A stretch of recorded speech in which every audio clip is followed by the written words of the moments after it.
Hello အားလုံးပဲမင်္ဂလာပါ Cooking Therapy Channel မှာကြိုဆိုပါရစေဒီနေ့မှာတော့ Elva ကအခုတလောအရန်နေပူပြီးအသားဟင်းတွေစားရတာဂရိမတွေ့တဲ့သူတွေအတွက်အရန်စားကောင်းတဲ့ပုံရည်ကြီးထမင်းတုပ်လေးကိုလုပ်ပြသွားမှာဖြစ်ပါတယ်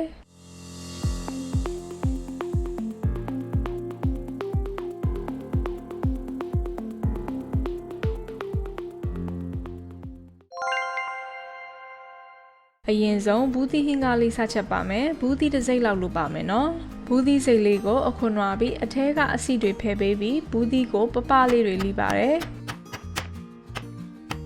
ဒီလိုအရင်မထူမပါလေးဆိုရပါပြီနော်နောက်ကြက်သွန်ဖြူလေးမွာလောက်ကိုဓာပြရိုက်ပါတယ်ကြက်သွန်ဖြူကိုရင်သွေးပူထဲမှာထည့်ပါမယ်ပေါ့ပေါ့ဆူလာပြီးဆိုရင်လှီးထားတဲ့ဘူးသီးလေးတွေကိုထည့်ပါတယ်နောက်ဟင်းကားတွေကိုပစွန်ကြောက်ကြိတ်ထားတာထမင်းစားစွန်းတစွန်းထည့်ပါတယ်နော်ရတာအတွက်ငရုတ်ကောင်းလက်ဖက်စွန်းတစ်ဝက်ကြက်သားမုံလက်ဖက်စွန်းတစ်ဝက်ငါးငမြာရီထမင်းစားစွန်းတစွန်းထည့်ပါတယ်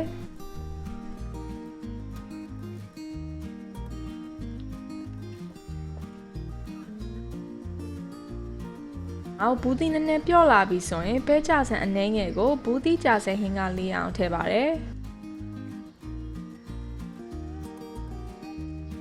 ငါလေးကိုဘူးသီးလေးတွေနူးပြီးဟင်းကားလေးကိုအရသာဝင်ပြီးချိုးသွားတဲ့အထိ15မိနစ်လောက်မီးအေးလေးနဲ့ပဲတည်ပေးပါတယ်15မိနစ်ကြာပြီးနောက်တော့ဟင်းကားလေးလည်းရပါပြီအဲ့တော့မီးပိတ်ပြီးခဏဖယ်ထားပါတယ်နော်နောက်ထမင်းသုံးနဲ့တွဲစားဖို့မြေပဲစိမ်းလေးတွေကြော်ပါမယ်စီထမင်းစားစွန်း2စွန်းခန့်ထည့်ပါတယ်ပြီးရင်မြေပဲအစိမ့်အခွန်နဲ့ကိုစီထဲမှာကြော်ပေးပါတယ်မြေပဲကတူးလွယ်တတ်တော့မီးအေးလေးနဲ့ပဲမှုမွေပြီးကြော်ပေးပါနော်ဒါမှသာမြေပဲကြော်ကျွတ်ကျွတ်လေးရမှာပါ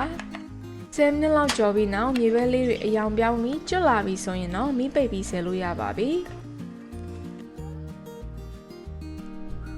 နောက်ပြီးရင်ထမင်းသုပ်အတွက်ကြက်သွန်နီတစ်ချမ်းကိုပပလီပါမယ်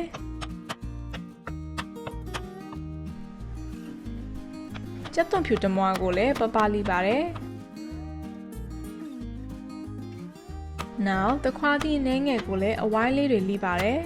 ဒီမှာကိုကြိုက်တဲ့တိုးစရာပြင်ထားလို့ရပါတယ်နော်ဒါဆိုထမင်းသုပ်စတုပ်ပါမယ်ဒါကတော့ပုံရည်ကြီးအနဲ့အစိမ့်ရတာပါပုံရည်ကြီးကအမှုန့်လဲလာပါတယ်ဒါပေမဲ့ဒီထမင်းသုပ်မှာတော့အနှစ်နဲ့ကပိုလိုက်ဖက်ပါတယ်သူ့ထဲကိုစီထမင်းစားစွန်းတစွန်းခန့်ထည့်ပါတယ်ပြီးရင်သေချာလေးကြေပြီးညက်သွားအောင်အနှစ်ကိုစီနဲ့ဖြော်ပေးပါတယ်ဒီထဲကိုကြက်သားမုံလက်ဖက်စွန်းတစ်ဝက်ထည့်ပါတယ်ချိုမုတ်ကြရင်လည်းထည့်လို့ရပါတယ်နော်ပြီးရင်ထမင်းဖြူပူပူလေးကိုတစ်ယောက်စာလောက်ပကံထဲမှာထည့်ပါတယ်နောက်လှီးထားတဲ့ကြက်သွန်နီကိုထည့်ပါတယ်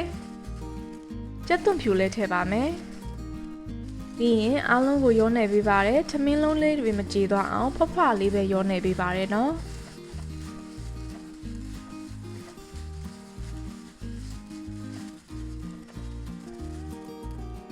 ပြီးရင်ပကံလုံးသေးထဲမှာပုံစံကွက်ဖြစ်အောင်ထည့်ပေးပြီးစားမဲ့ပကံပြားထဲမှာပွဲပြင်တယ်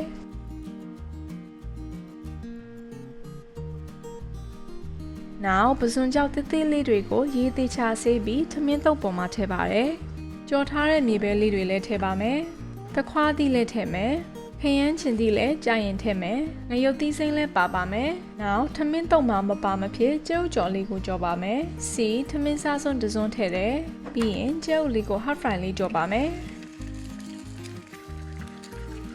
Elva ကအနှစ်မကြက်တကြက်လေးကြိုက်တော့မီးအေးလေးနဲ့ပဲကြော်ပါတယ်အရသာအတွက်တော့ရိုးရိုးလေးပဲစားနိုင်ငင်ထည့်ပါတယ်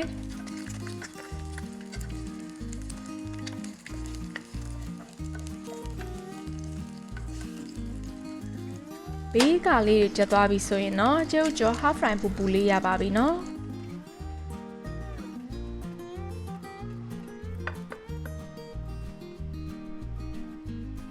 ဒါဆိုရင်တော့ရှယ်ထမင်းမိန်စေတဲ့ပုံရည်ကြီးထမင်းတုပ်လေးတစ်ပွဲရပါပြီ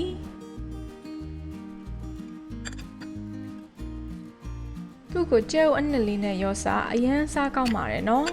သူ့ရတာကစိမ့်စိမ့်လေးနဲ့နည်းနည်းအငန်တက်လေးပါတာပေါ့နော်ထမင်းတုပ်လေးကိုဘူးသီးကြာစဟင်းကပူပူလေးနဲ့တွဲပြီးစားရင်တော့ပြောစရာမလိုတော့အောင်ကိုအရန်လိုက်ဖက်ပြီးစားကောင်းတာပါနော်